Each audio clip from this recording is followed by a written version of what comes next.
देखो घमंड का साइड इफेक्ट क्या होता है पहले बता दें। सबसे पहला घमंड का साइड इफेक्ट ये होता है कि अपने बराबर संसार में कोई को समझता ही नहीं, पहला। दूसरी बात, जब अपने बराबर किसी को समझता नहीं तो किसी का भी अपमान कर सकता है वो। और दूसरी बात, घमंड जिसके भी मन में होगा तो सबसे पहली बात तो यही जान लो कि उसको दिमाग तो है ही नहीं, तब घमंड बैठा है। और अगर जो थोड़ा बहुत हुआ भी तो ये ध्यान रखना, जिसको भी अभिमान होगा उसके सारे ज्ञान को ख़त्म कर देगा। मालूम है दिमाग कब बढ़ता है? जब दिमाग को उपयोग किया जाता है। और जब घमंड भरा होता है तो घमंड में व्यक्ति भूला फिरा रहता है, दिमाग का उपयोग बंद कर देता तो जो गांठ की बुद्धि थी वो भी चली जाती है। और अभिमान में बहुत सारी चीज़ों में अंतर होता है। घमंड से गाने वाले व्यक्ति का कभी भी स्वर मधुर हो ही नहीं सकता है, और प्रेम से गाने वाले व्यक्ति का स्वर कितना भी बेसुरा हो लेकिन प्यारा लगता है गाने में, समझ गए। और जो अभिमानी व्यक्ति होता है उसकी नज़रें अलग होती हैं, और जो प्रेमी व्यक्ति होता है उसकी नज़र अलग होती है। और जो अभिमानी व्यक्ति होता है उसकी भाषा में रूखापन होता है, और जो प्रेमी व्यक्ति होता है उसकी भाषा में मधुरता होती है, समझ गए। और भगवान का यदि ब्रेकफास्ट, डिनर और लंच है ना, वो मात्र व्यक्ति का घमंड है।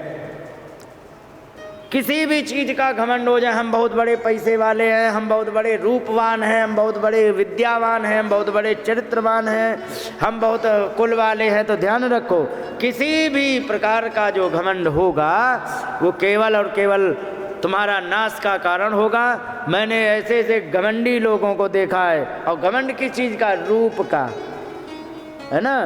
तो 5 साल में वो दुर्दशा देखिए कि कोई शकल नहीं देखना पसंद करता है, समझ गए।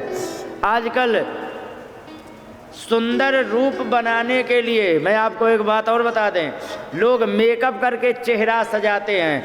हम कह रहे बिना मेकअप के चेहरा बड़ा प्यारा लगेगा। कैसे? तुम्हारे चेहरे में यदि आँखों में प्रेम दिखाई पड़े ना, तुम्हारा बिना मेकअप का चेहरा साक्षात लक्ष्मी जैसा दिखेगा, समझ गए। अब अगर जो तुम्हारी आंखों में प्रेम नहीं दिखाई पड़े तो तुम रंगी पुती काली देवी जीभ निकाली वाली दिखोगी कि नहीं? तो लक्ष्मी जी अच्छी लगती कि जीभ निकाली काली जी? हाँ, तो बिंदी लगाओ, ये लगाओ तो वैसे ही दिखोगी।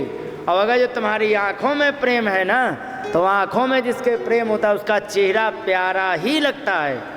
दुनिया की बात छोड़ो, कुत्ते की शक्ल देख लो, प्रेम करने वाला कुत्ता कितना प्यारा लगता है, एक काटने वाला कुत्ता कितना बुरा लगता है। वैसे ही मनुष्य का शरीर होता है, समझ गए। भगवान की विचित्र रचना है। गाड़ी जिस समय खरीदते हैं तो उसका टेम्परेचर मीटर अलग होता है कि नहीं, उसका फ्यूल मीटर अलग, उसकी स्पीड मीटर अलग, उसका सारा मीटर अलग।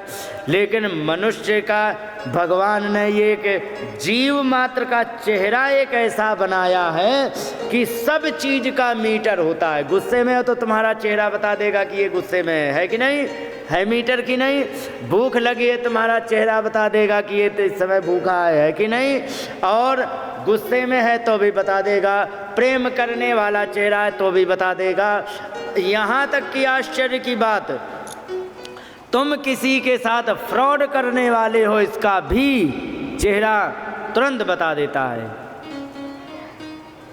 तो घमंड यदि करे होंगे ना तो घमंड का भी एक्सप्रेशन दिखेगा ना, बड़ा भयावह होता है। हाँ, उससे व्यक्ति जुड़ता नहीं, कट जाता है। और प्रेमी व्यक्ति होता है उससे जुड़ जाता है।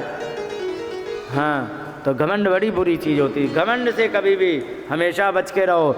और जो भी व्यक्ति, कोई भी व्यक्ति कहे अरे हम बहुत बुरे हैं, या शकल में या बुरे हैं, कैसे बुरे हैं, अगर जो वो ये सोचे कि बहुत बुरे हैं तो कुछ नहीं, बस प्रेम जीव मात्र से करना शुरू कर दे कि सब में भगवान का अंश है, सब आदरणीय है मेरे लिए, सब भगवान के बनाए हैं। जो अपने आप को बहुत बुरा कहता वही सुंदर लगने लग जाएगा।